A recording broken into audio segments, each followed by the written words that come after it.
ओम नमः सिद्धेभ्यः। ओम नमः सिद्धेभ्यः। ओम नमः सिद्धेभ्यः। नमः श्री वर्धमानाय निर्धूतकलिलात्मने सालोकानां त्रिलोकानां यद्विद्यादर्पणायते। अहिंसा परमो धर्म की, महावीर भगवान की प्रातस्मरणे परम पूजाचार्य गुरुवर श्री विद्यासागर जी मुनि महाराज की जय। साक्षात विराजमान आचार्य परमेष्टि भगवान समय सागर जी महाराज की।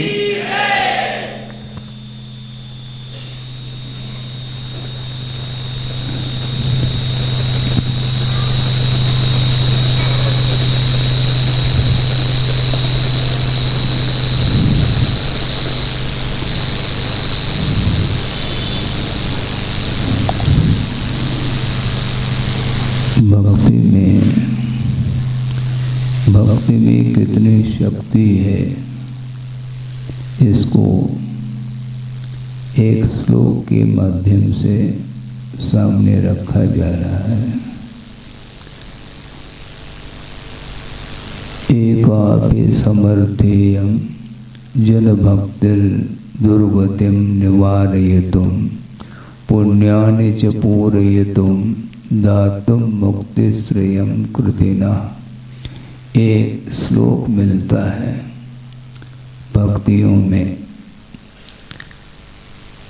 एकापि समर्था इयं भक्ति, जन भक्ति जिनेन्द्र भगवान की प्रति की गई अकेली भक्ति समर्थ है। क्या करने में समर्थ है?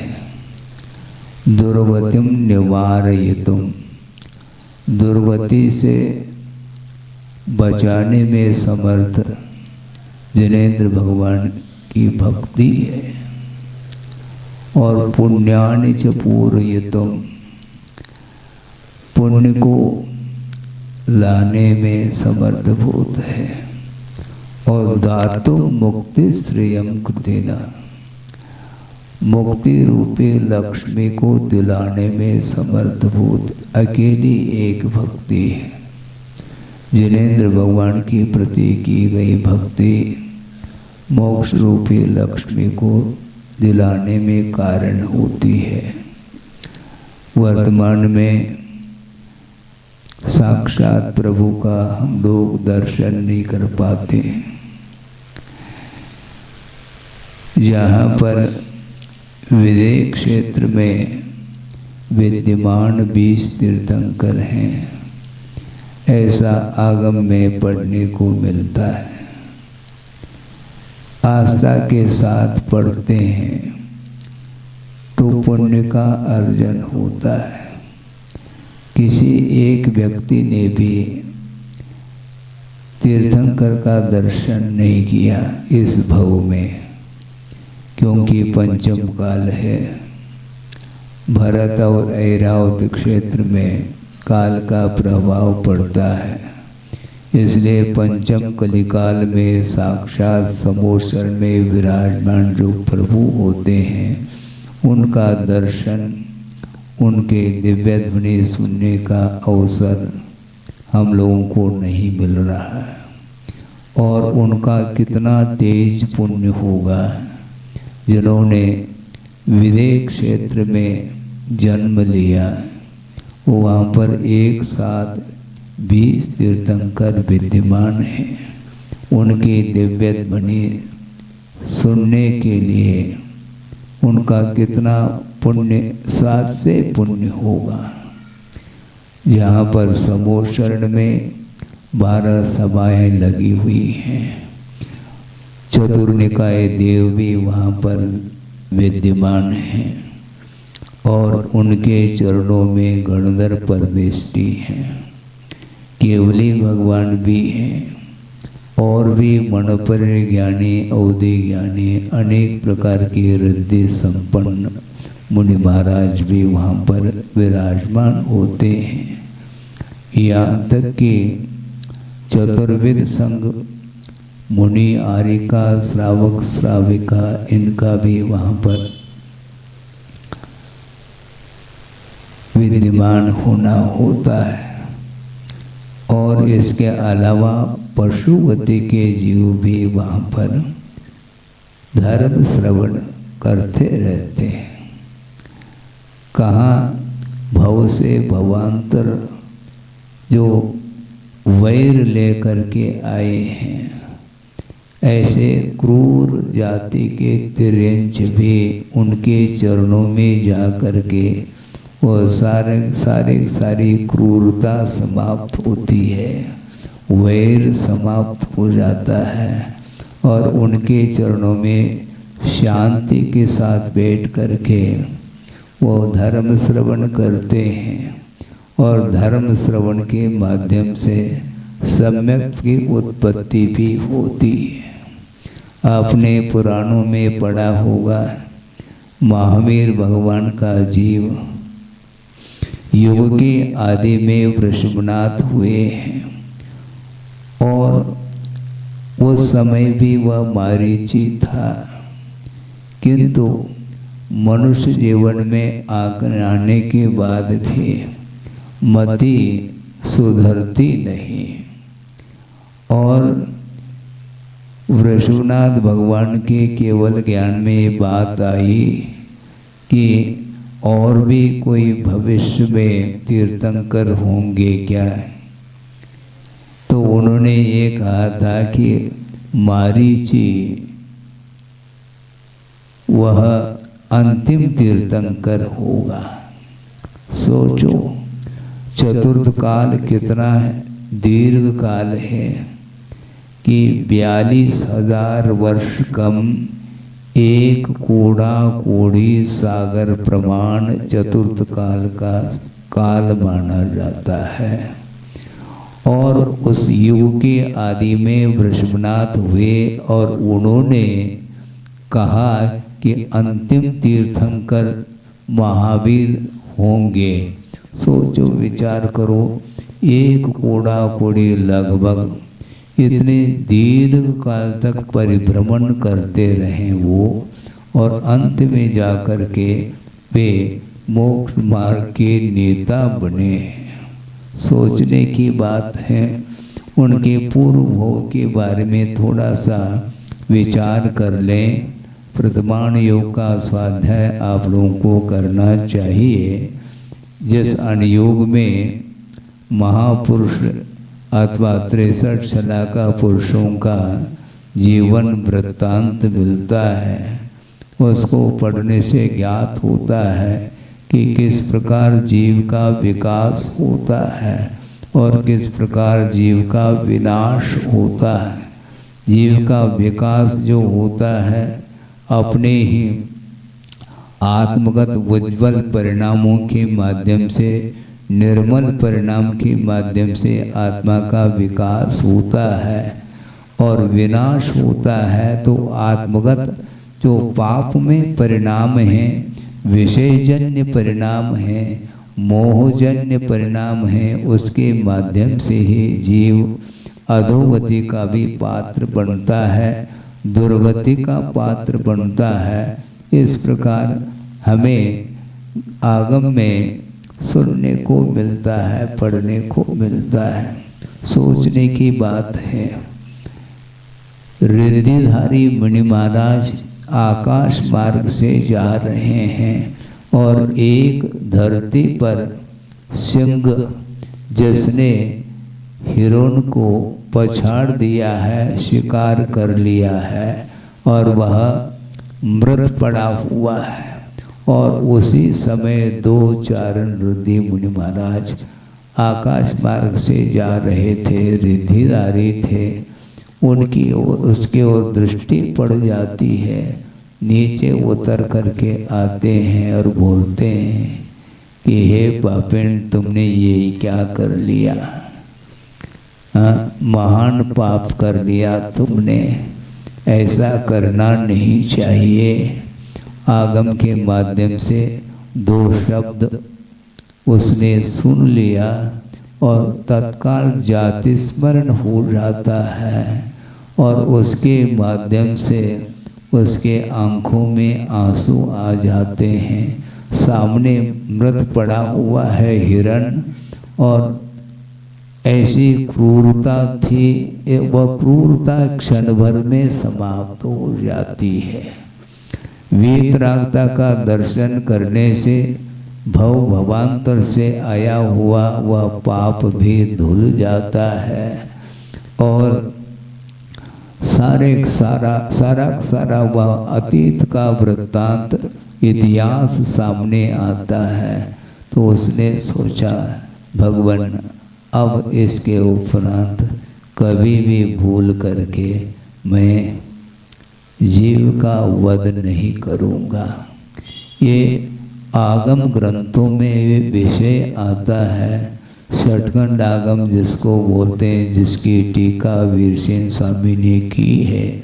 धवला टीका में एक बार सुनने को मिला था, यही प्रसंग आया था। सोचो, थोड़ा सा उपदेश क्या, 2 शब्द सुना दिया और उसका जीवन ही परिवर्तित हो गया। यहाँ तक कि जीवन भर जिसने मांस का भक्षण किया है और इस प्रकार उपदेश सुन करके उसने मांसाहार का त्याग कर लिया, इतना ही नहीं किंतु उसने अब शाकाहारी तो बन गया, किंतु उसमें भी सूखे सूखे पत्ते खा करके जीवन व्यतीत कर रहा है।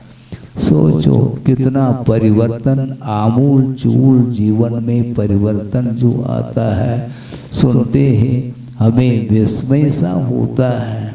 कहाँ क्रूर जाति का वह तिर्यंच सिंह है, उसको देखते ही सामने आते कप जाए, हार्ट फेल हो जाए, इस प्रकार उसकी क्रूरता देख करके इसके उपरांत भी उसने मांस भक्षण करना छोड़ दी, और यहाँ तक कि अब वह हरा हरा घास भी खाना पसंद नहीं कर रहा है, और सूखे सूखे पत्ते उसके परिवारजन ला करके रखते हैं, तब वह खा लेता है। और यहाँ तक कि जीवन के अंत में सल्लेखना पूर्वक समाधि मरण को प्राप्त करके देव गति को प्राप्त होता है। सोचने की बात है, आप लोग तो मानव हो, कहाँ तो वह क्रूर तिर्यंच,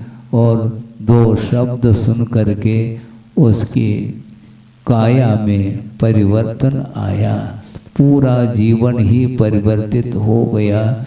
इसको बोलते हैं भावों का खेल है। वस्तुतः ये जीवन कब से चला आ रहा है, अतीत जीवन अनंत काल से ये चला आया है। अनंत भव निकल गए हैं, जन्म मरण करते करते करते अनेक प्रकार की गतियों में अनेक प्रकार के पर्यायों को प्राप्त करता हुआ संसारी प्राणी परिभ्रमण करता है। इसलिए संसार परिभ्रमण को समाप्त करने के लिए ही देव शास्त्र गुरु की आराधना करना चाहिए। प्रतिदिन आप लोग पूजन अभिषेक करते होंगे, करना चाहिए, देव दर्शन करना चाहिए, और अपने परिवार में जो छोटे छोटे बालक बालिकाएं होती हैं उनके ऊपर भी संस्कार, धार्मिक संस्कार देना चाहिए। मैं इसलिए कहना चाहता हूँ कि वर्तमान में जो युग चल रहा है, ये पाश्चात्य संस्कृति जो आई है, इसके कारण प्रत्येक संसारी प्राणी इन विषयों में डूबा हुआ है। अनेक प्रकार के संसाधन के माध्यम से वह विषयों में लीन होता है और उसके माध्यम से पाप का अर्जन करता है। इसलिए आप लोग मनुष्य जीवन को सार्थक बनाने के लिए क्या करना चाहिए? करना कुछ भी नहीं, बस इतना है कि आदर्श जीवन व्यतीत होना चाहिए। भले ही बड़े बड़े व्रत नियम धारण कर सको नहीं कर सको ये अलग विषय है, किंतु कम से कम आदर्श जीवन होना चाहिए। सप्त व्यसनों का त्याग करना चाहिए। मद्य मधु मांस आदि का त्याग जिसने किया है तो अच्छा किया है, जिसने नहीं किया है तो उसको संकल्प पूर्वक सप्त व्यसन का त्याग करना चाहिए। जबकि यह पंचम काल की विशेषता है, सप्त व्यसन त्याग करना चाहिए। इस प्रकार करने की आवश्यकता नहीं पड़नी चाहिए, क्योंकि यह सेवन करने योग्य है ही नहीं। इसके उपरांत भी उपदेश में इस बात को रखने की आवश्यकता पड़ रही है। इनडायरेक्ट मांस का सेवन कर होता है, ये ध्यान रखो। हाँ, इनडायरेक्ट, डायरेक्ट नहीं है तो इनडायरेक्ट क्या? Fast food.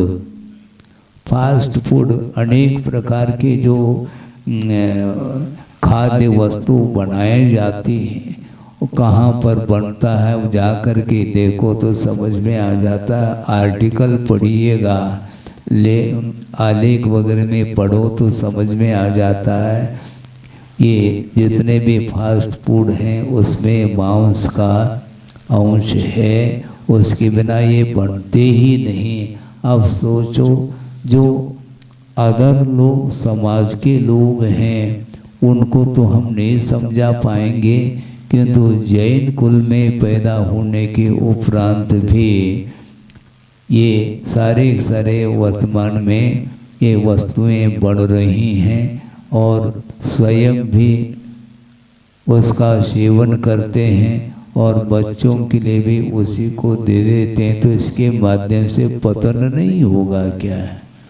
जानते हुए भी यदि मान लो नहीं छोड़ेंगे तो इससे बड़ा और कोई भी पाप नहीं माना जाएगा। इसलिए आप लोगों को ध्यान में रखना चाहिए।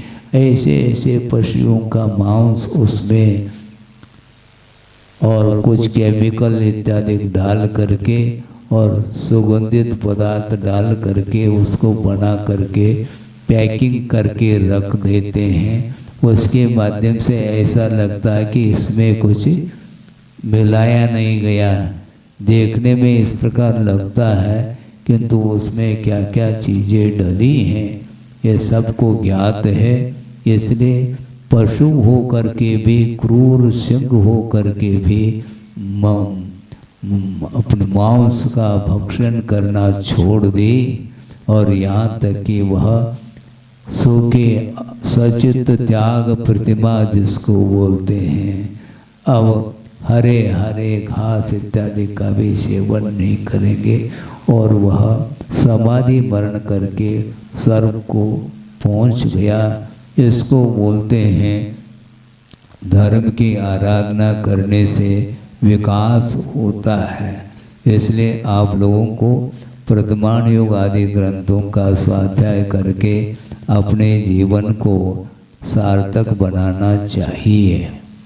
पुण्य का अर्जन बहुत दुर्लभ होता है। कुछ समय के लिए मान लो पूजन अर्चन आदि करते हैं, अन्यथा न लें, किंतु 10-15 मिनट के लिए ये धार्मिक कार्य करके 24 घंटा हम और क्या करते हैं ये भी तो समझो, सोचो। उसके माध्यम से कितना अनर्थ कर रहे हैं, ये नहीं होना चाहिए। गुरुदेव ने ये कहा था सबसे अधिक पाप किससे होता है? उन्होंने ये कहा था कि अनावश्यक जो वस्तुओं का संग्रह है उसके माध्यम से ही पाप की मात्रा बढ़ती चली जाती है। अनावश्यक नहीं होना चाहिए। और ऐसे ऐसे वस्तुओं का इस्तेमाल करते हैं जो कि वो हिंसा से निर्मित वस्तु हैं, जैसे सौंदर्य प्रसाधन वस्तु जिसको बोलते हैं आप लोग, और वो जीवों का वध होता है, उसके माध्यम से उसमें जो भी मिलता है उन लोगों को, और उसमें कुछ केमिकल आदि डाल करके इस प्रकार के वस्तुओं का निर्माण करते हैं, जिसके माध्यम से शरीर को संस्कारित करने के लिए उसका उपयोग करता है संसारी प्राणी। जबकि जीवों का जब वध होता है तब ये चीज़ें बनती हैं। इसलिए वस्तुतः स्नान आदि करना ये आवश्यक है। शुद्धिकरण की अपेक्षा से पूजन अर्चन आदि करना होता है। इसलिए इसके उपरांत भी इन चीज़ों का उपयोग हमें नहीं करना चाहिए। कम से कम उपदेश सुन करके और अन्य चीज़ों का उपयोग भी तो किया जा सकता है, लेकिन नहीं होता। ये सप्त धातुमय शरीर है और इस शरीर को संस्कारित करने के लिए संसारी प्राणी आगे पीछे कुछ भी विचार नहीं करता और इस प्रकार के वस्तुओं का प्रयोग करता है, जिसके माध्यम से हिंसा होती है। इसलिए 5 पापों से बचने के लिए अपने को सात्विक जीवन जीना चाहिए। आदर्शमय जीवन जीने से ही परिणामों में सात्विकता आती है, परिणाम उज्जवल हो जाते हैं और उसके माध्यम से जीवन का विकास प्रारंभ होता है। इसलिए पुराण आदि ग्रंथों को पढ़ने से ज्ञात होता है कि संसारी प्राणी कब से परिभ्रमण करता आया है और कब तक परिभ्रमण करेगा, इसके बारे में कोई भी जान नहीं सकते हैं। अतीत के अनंत भव व्यतीत होने के बाद भी एक भव संबंधी भी कोई स्मृति नहीं रही। कोई किसी को भी स्मरण नहीं है कि मैं कहाँ से आया हूँ और मुझे कहाँ जाना है, इसके बारे में कोई भी आपको जानकारी नहीं है। तो महाराज हम कैसे जान पाएंगे? जाति स्मरण तो किसी को है ही नहीं, अवधि ज्ञान किसी को है ही नहीं। तो ऐसे स्थिति में हम अतीत के बारे में कैसे समझें? तो आचार्य कहते हैं आगम के ऊपर श्रद्धा निधि आपका होगा तो आगम में सब कुछ लिखा हुआ है। पाप करने से क्या फल मिलता है, पुण्य करने से क्या फल मिलता है, इस विषय में आगम में आपको सर्वांगीण बहुत विस्तार के साथ वर्णन मिलता है। इसलिए अपने को अपने परिणामों को समझने के लिए, उज्ज्वल बनाने के लिए 63 शलाकादि पुरुषों का जो महापुरुषों का जीवन वृत्त है उसको पढ़ने का प्रयास करना चाहिए।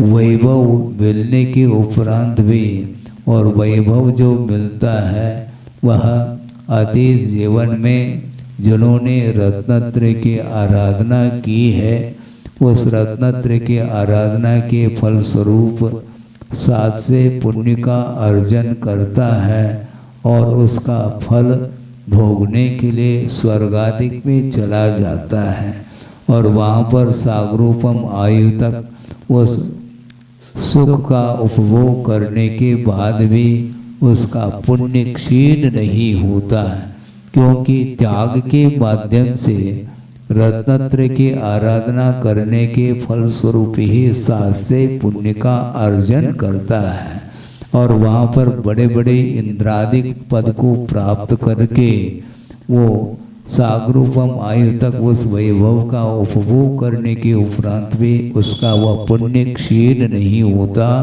और वहाँ से च्युत हो करके यहाँ पर मनुष्य जीवन में भी कोई चक्रवर्ती पद को प्राप्त कर लेता है, कोई तीर्थंकर पद को प्राप्त कर लेता है, कोई बलभद्र पद को प्राप्त कर लेता है। इस प्रकार के बड़े बड़े पदों को प्राप्त करते हैं।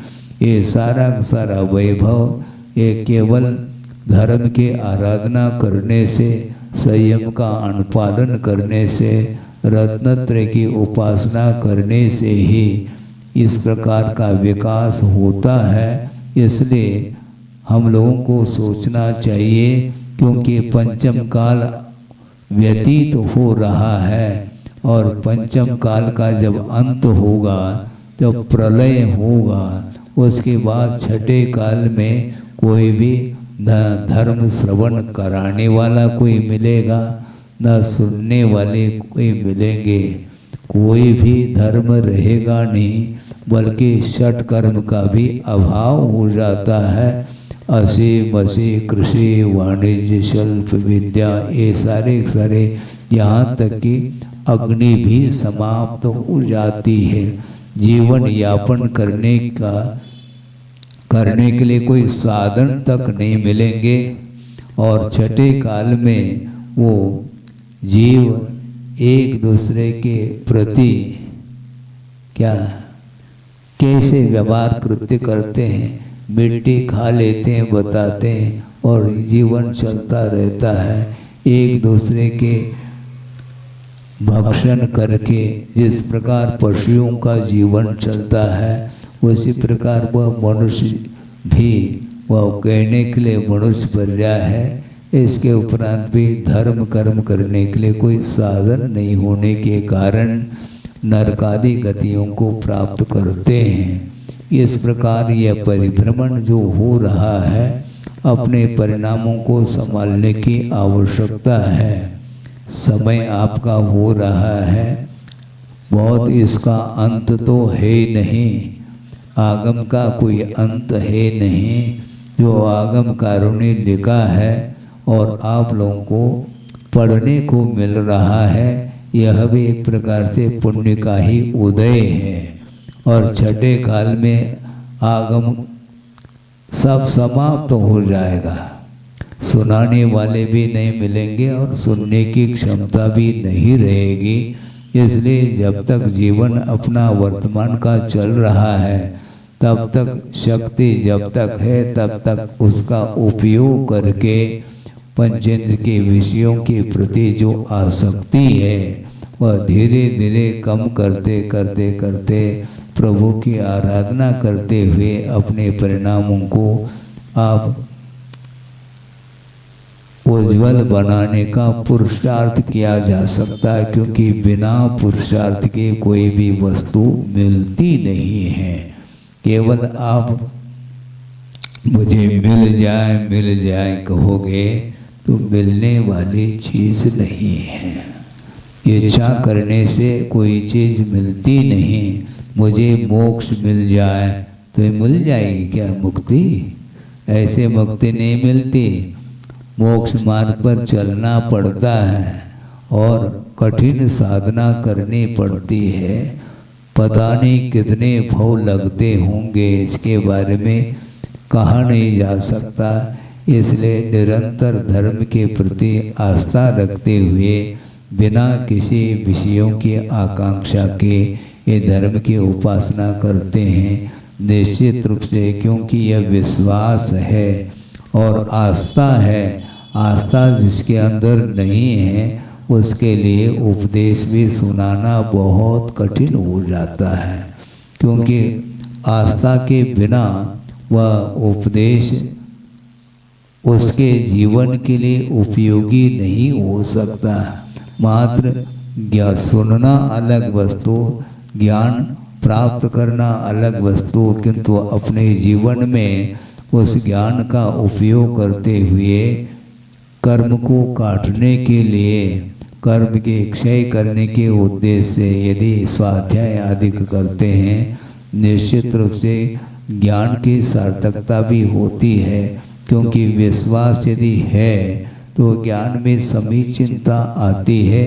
उसके माध्यम से विवेक जागृत होता है और विवेक के अभाव में अनेक प्रकार के अनर्थ घटित हो जाते हैं जीवन में। क्योंकि ज्ञान नहीं होने के कारण, विवेक जागृत नहीं होने के कारण पुण्य और पाप के स्वरूप के विषय में कोई भी जानकारी नहीं रहती है। आपने सोचा होगा, आप लोग तो जैन कुल में पैदा हुए हैं, जो अन्यान्य कुल होते हैं जो निम्न स्तर के कुल माने जाते हैं, जिस कुल में किसी भी प्रकार से अहिंसा हिंसा के बारे में कोई जानकारी नहीं है। एक कसाई देख लो, एक मछुआरा देख लो, उसका जीवन यापन कैसा होता है, जीवन के आदि से लेकर के अंत तक वह इसके अलावा और कुछ भी नहीं करता, और इस अज्ञान के कारण पाप का अर्जन होता है तो पुनः वह अधोगति का पात्र बनता है। इसलिए बहुत वर्तमान का जीवन आप लोगों का इतना पवित्र है क्योंकि अतीत में आपने जो भी पुरुषार्थ किया होगा उसके फलस्वरूप जैन कुल में पैदा हो गए और गुरुओं का समागम भी मिलता रहता है और प्रवचन आदि सुन करके उसके माध्यम से अपने जीवन में अपनी शक्ति के अनुरूप उसका उपयोग करने के लिए भी क्षमता आ जाती है। और इस प्रकार धर्म के स्वरूप को समझते हुए विषयों से धीरे धीरे विषयों से अपने जीवन को ऊपर उठाते हुए अपने जीवन को सार्थक करना चाहिए, जिसके माध्यम से भविष्य का जीवन उज्जवल हो सकता है। क्योंकि वर्तमान का जीवन जिसका उज्जवल नहीं है, भविष्य उसका अंधकारमय होता है। इसलिए वर्तमान के जीवन को आप धर्ममय बनाते हुए जीवन जिएंगे तो निश्चित रूप से ये विश्वास है इससे भी अच्छी और अच्छी सामग्री मोक्ष मार्ग की मिल सकती है, जिसके माध्यम से कर्मों का क्षय करके अनंत काल के लिए मोक्ष का लाभ हो सकता है। लेकिन पुरुषार्थ के बिना मुक्ति मिल नहीं सकती है। इसलिए आप लोग पुरुषार्थ करके वित्त का अर्जन करते हो, बैठे बैठे थोड़ी वित्त आ रहा है। कोई कल्प वृक्ष तो है नहीं कि इच्छा हो जाए और उसकी पूर्ति हो जाए, ऐसा होता नहीं। उसी प्रकार यहाँ पर निरंतर अपने को धर्म की ओर दृष्टि रखते हुए यथाशक्ति, क्योंकि वित्त की आवश्यकता पड़ती है किंतु धर्म के लिए थोड़े बहुत जीवन यापन करने की दृष्टि से उसका सहारा लिया जाता है वित्त का, किंतु अर्थ ही जीवन नहीं किंतु परमार्थ की ओर दृष्टि जाती है तो निश्चित रूप से अपना जीवन उज्जवल हो सकता है। हो इस पवित्र भावना के साथ अहिंसा परमो धर्म की जय। बोधि समाधि परिणाम शुद्धि स्वात्मोपलब्धि शिव शोक सिद्धि चिंतामणिम चिंतित वस्तुदाने त्वामंदमानस्य ममास्तु देवी। परम पूजाचार्य गुरुवर श्री विद्यासागर जी महाराज की जय।